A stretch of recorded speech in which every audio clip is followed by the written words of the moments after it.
So here is the Game King in action. This is the front end that's going to come on whenever you power up the system. Let me point out that the cabinet that I have this hooked up to has a mono speaker. It has a 19-inch CRT monitor in it. I'm recording this with a really shitty camera, and this is a really shitty monitor. It's got a lot of burn-in in it. The colors aren't very crisp, so I've taken that into consideration whenever I'm saying anything negative about the visual aspect of it, and then also realize that whenever you're watching this video, what you're seeing is probably looking a lot worse than it would be in real life, or it would be on a monitor that is in better condition. I'll shut up for just a second to see if the microphone will pick this up. If you can hear that roaring in the background, that is the fans on the inside of the Game King. They're pretty loud. I don't have the back on this cabinet, so if I had the back on, obviously that would cut down on some of the noise. But if you're used to playing regular PCBs in your cabinet and you slap this thing in there, the noise put out by the exhaust fans, it's not deafening or anything like that, but it is apparent. So whenever you bring the menu up, you're going to see the name of the game over here on the left. You got a screenshot, some instructions here, and then up here on the top left, you've got the category. Up and down changes the game. Left and right kind of goes through a page by page. A and B on player 1's controller cycles through the game list. You've got the category up here. I was on all, stage, flying, wrestle, maze, vertical, adult, sport, miscellaneous, special, and then back to all. Now, to talk about the front end or the system that you're going to have to deal with, first thing right off the bat, on the game selection, it is possible to hide certain games. You can remove them. It is possible to hide certain categories. You can change games from category to category. You cannot make your own category, nor can you rename a category. But if I want to change Baseball Stars 2, if I wanted to put it on, I don't know, fighting instead, or stage, or whatever, I can do that. Or I can hide it totally, or I can completely hide the category of stage itself. Now, whenever you first turn this thing on, by default, the vertical category is hidden. I don't even know why this is on here. It's only got one game on it. Also, the adult category is hidden by default. These are all just softcore pool and mahjong games. But the thing about it is, even though you hide a game, you hide a category, if you hide the adult category or you hide the vertical category, it still shows up on the all games setting, if I'm not mistaken, as far as I can tell. It is possible to go in and turn this into a single game mode, so that whenever you turn it on, it goes straight to that game, it stays in that game, and you can never access this front end or whatever if you wanted to have it set up like a dedicated thing. What else about the menu here? You can have it so that there's no free play set up on this thing. On the Game King itself, you only have two settings. You have one that lets you select a game prior to putting in a coin, so you can navigate this menu without putting a coin in, and then the other one makes you put a coin in first before you get to this menu. So if you get a Game King, be sure that you've either got a working coin switch, or you've got a coin switch wired up or something, because you have to have a coin switch operating to get in here. Now, One big thing about the Game King that I really like, that is a big step above all the other multi-game boards, is it actually lets you access all the proper dip switches and all the settings just like you would in a MAME setup or a Final Burn setup. It's not like the Pandora's Box or the Game Elf where it just has generic settings across the board. To access them, it's not exactly convenient, but to access them, you can flip a dip switch, a physical dip switch, on the Game King itself. Whenever you do that, it brings it up to the settings menu, and you have to enter each game individually. And whenever you do that, you can turn free play on, or you can turn rapid fire on, or you can access the Neo Geo BIOS to set up the soft dips and things like that. And you can save your changes. So you can do anything that you want to do. There's just a little extra step involved. I wish it was as simple as just hitting the test button on your cabinet, but unfortunately it isn't. So, let's try out a game here, and we'll show you how everything works. Let's go to Double Dragon.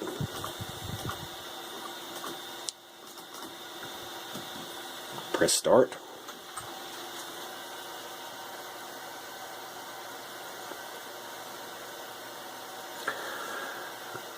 Okay, now I don't know if you can tell if the camera's picking it up, but occasionally there's some white staticky lines going across here.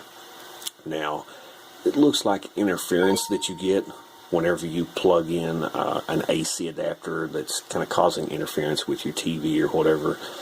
So, I don't know if that's something that would be apparent in your setup. It might be interference caused by my surge protector that I've got everything plugged into, or the fact that I still have my arcade cabinet power supply hooked up, because the Game King doesn't need the power supply.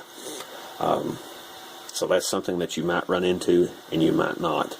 I have hooked the Game King up before with just a VGA computer monitor, and I don't remember seeing that interference. Okay, so right off the bat, it's kind of hard to do it, to notice it with the lights off. So let me flip the lights on here and maybe they'll show it a little bit better. Just like the Pandora's Box and the Game Elf and all the other multi-game boards that rely on software emulation, this one here does not take up the full real estate of this monitor. I've got about 1/4 of an inch line going down this way that's completely black, that I've got nothing on. On this side, it's probably an inch, inch and a quarter, something like that, all the way from the top to the bottom. You can adjust the horizontal as far as its position, but you're never going to get that to fill up. That's just how it is. On the graphics itself, I don't know if you can tell due to this monitor or the camera, but the graphics itself, they're not quite as crisp as they would be on a, say, if I had an actual Double Dragon board hooked up to this. It's not necessarily a filter that is set up on it, but it's more of just like a general blurring going on, some type of scaling issue where the hardware is just scaling the picture up, I guess between that and then the hardware and software working together to convert the VGA signal to CGA. You've got no sharp definition on pixels like you would if you had a real Double Dragon PCB, or a MAME PC with an arcade VGA card on it, or a MAME PC running Groovy MAME and CRT EMU drivers. To exit out of a game, you just hit start, or hold start rather, I'm sorry. you go back to the menu. Now, one thing that was kind of interesting about this that people had mentioned and were critiquing about on the Pandora's box is whenever you go to select a game, and of course you can either have it so that you must put a coin in before you select it, and it can even move up and down, or afterwards. But for instance, right now, let's go to Tekken.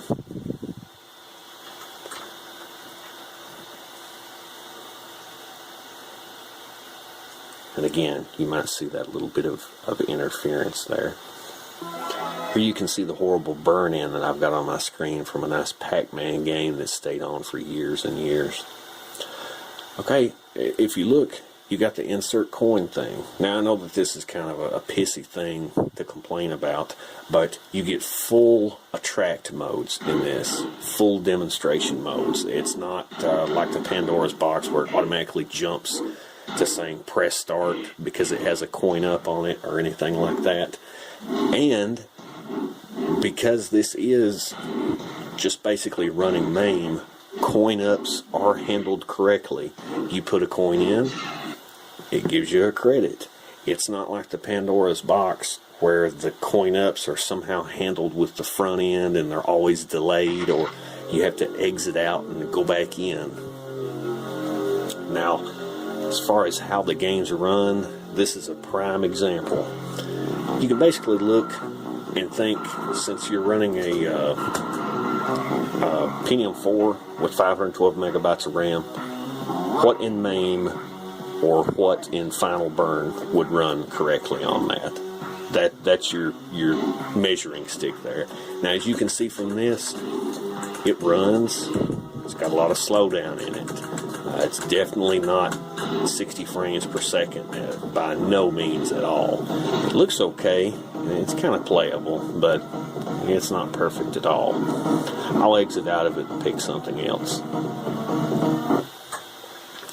Now, to go back to the screen here, basically the menu screen, basically any 2D game that's on here works fine.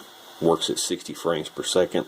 No problems at all. The only thing that runs bad are the 3D games like Tekken, Soul Blade or Soul Edge, Street Fighter EX doesn't run very good. Street Fighter 3 had some big problems with the Pandora's Box 3. It was kind of ironed out with Part 4. And you can see the Final Burn logo there as this loads up. On this, it works fine.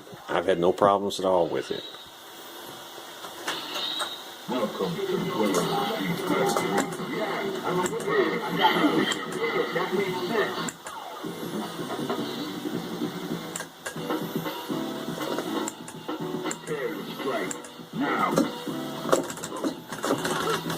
And as you can see, there's no slowdown.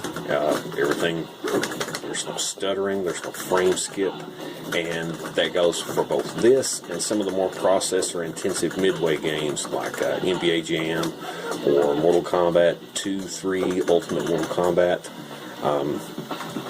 Basically, everything that's 2D that I played so far on this runs fine at 60 frames per second. The only thing that I found that was on here that was 2D that didn't run at 60 frames per second was Killer Instinct 1 and 2. Now, while they do work, they definitely don't run at 60 frames per second. It looks like they run at about 25 or 30.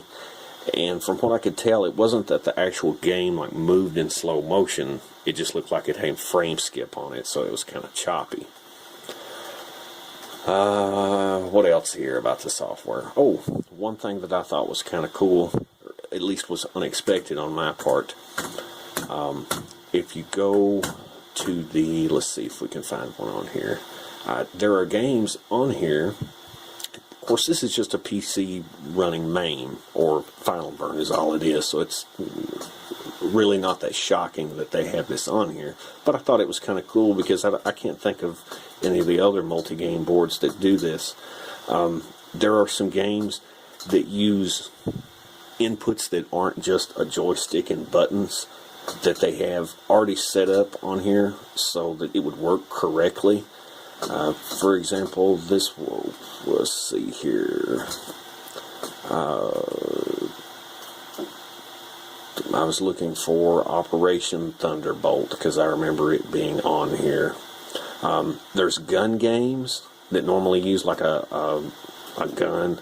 There are games that normally use, there it is. There's games that normally use like a steering wheel that you can use with just a joystick and buttons. You see there's a crosshair here. This one's the second player's crosshair. This one's the right player's or excuse me, I got that backwards. That's 2 player, that's 1 player. The crosshairs are always on the screen, no matter if you've got a coin up or not. You can just move the one out of the way. Stick a coin in here and show you what it looks like. Rescue all hunter-gatherer intelligence information.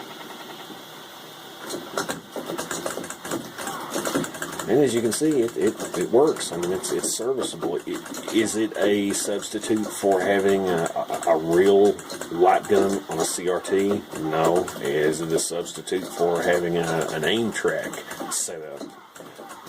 No. But I mean, hell, it's better than nothing, I guess. And it does work, and it works with both players if you wanted to do it with 2 players. And I will see if I can exit out of this real quick and find a driving game on here. We'll load up Outrun, put in a coin. Oh, I love this burn-in right here. Real nice monitor. If y'all want to buy this off of me, I'm taking offers. Get ready. Okay, and as you can see, it does work with just a joystick and buttons. It's not nearly as cool as actually having a steering wheel on here, but I think the Pandora's Box did have a couple of these driving games on here, but this one obviously has a lot more. I'll exit back out and go to the menu.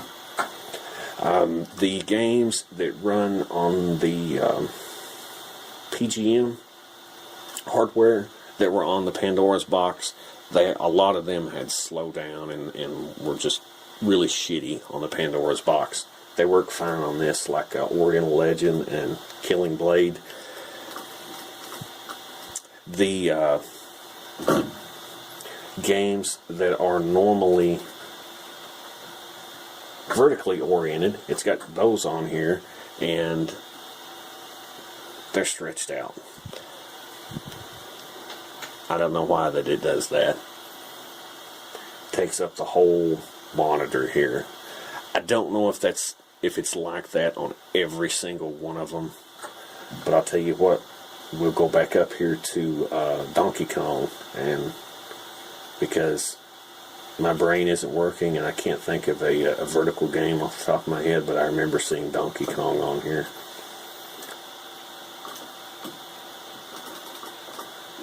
Here we go. Donkey Kong. Let's see if it does it on that one too. Yep. Now, that might not be that way with every single one of them, but it's obviously with those that we've tried and some others that I've looked at too. And I would say, more than likely, if you could just access the MAME configuration file, if you could just hook up a keyboard and get to the Windows operating system and open up Notepad and edit the MAME INI file, you could get that changed. I mean, that's not a big deal.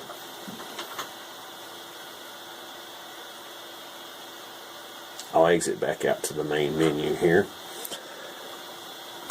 And that's about all that I can think of on this. I've rattled on and on about this and basically said jack shit. But hopefully I was able to show answer some stuff in your mind if you're thinking about getting one of these and show it in action. That way you'd see the front end and kind of have an idea of the pros and cons of it. Now, if you're thinking about getting one of these, or you're looking at this and you're probably saying, man, this is a piece of shit, I can do more than that, by myself by making a desktop PC and putting MAME on it and getting a JPack, and I can hook it in there and I can do it cheaper and I can, customize all this shit. You're exactly right. You could do that. A Raspberry Pi with the proper adapters, I don't know if it would run as much as this does, but it would be cheaper. But the thing is, 2 points about that. Number one, if you can build a main PC and you can do it cheaper than, and at a cheaper price point than this, more power to you, because this is not marketed towards you. They didn't make this for you. They made this for commercial operators to put in a revenue earning environment. They made it so they could slap it in there, not have to mess with settings, not have to mess with a bunch of hardware and troubleshooting and all this stuff. They can put it in there and start getting coin drops. Now, as somebody down here dicking around in their basement, yeah, it would be nice to have more customization to it, but then again, how much is your time worth? How long is it going to take you to go and get all that hardware together and get everything installed so that it hides the OS and so that it's wired up with your buttons correctly, and get a speaker and the audio amp to make it so that you've got sound out of your arcade cabinet speakers, and that you get everything set up so that you've got a menu with categories and screenshots and things like that. How long is it going to take you to do that? Are you familiar with doing that? Some people change their own oil. Some people can change a motor out in their car. Some people can't boil water and have to go eat a hamburger at McDonald's every day. It's, different strokes for different folks. So, excuse me. If you're very well versed in emulators and arcade hardware, PC architecture, and things like that, and you've got the time and the energy, you can definitely do better than dropping $200 or $300 on something like this. But if you don't want to mess with all that shit, then this is probably the way to go. Because I know I myself, when they first came out, I bought a Pandora's Box 3. When I bought it, it was brand new. It cost $100 roughly. It got outdated. They came out with a Pandora's Box 4. I said, hell yeah, I'll go for that one too. So I got that one. That was $100. Okay, right there, that's already $200 that I've got spent into those, and they don't do a quarter of what this thing does. And I really can't think of anything that they do that they do better than this. So it may not. If someone came up to you and said, "Hey, here, this thing is free," it's definitely worth fooling with.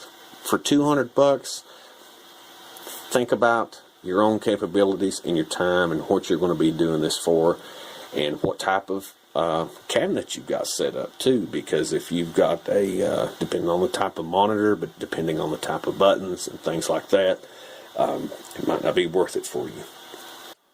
One thing that I had forgot to mention in all this rambling was that if there is something that you needed to know about this, or that you were curious about that I didn't mention, or something that I didn't cover, feel free to send me a message or leave a comment or get in touch with me and let me know, because I don't care a bit to look it up, whether it's a particular game excuse me, or a particular setting you want me to look up, or anything like that. Any type of information that you need or are curious about that I didn't already cover on this, feel free to holler at me and let me know, and I'll get back with you and find out whatever you need to know. I appreciate you guys checking this video out and bearing with me, and I hope that I was able to kind of explain stuff to you and maybe show you some stuff about this thing that you were curious to know.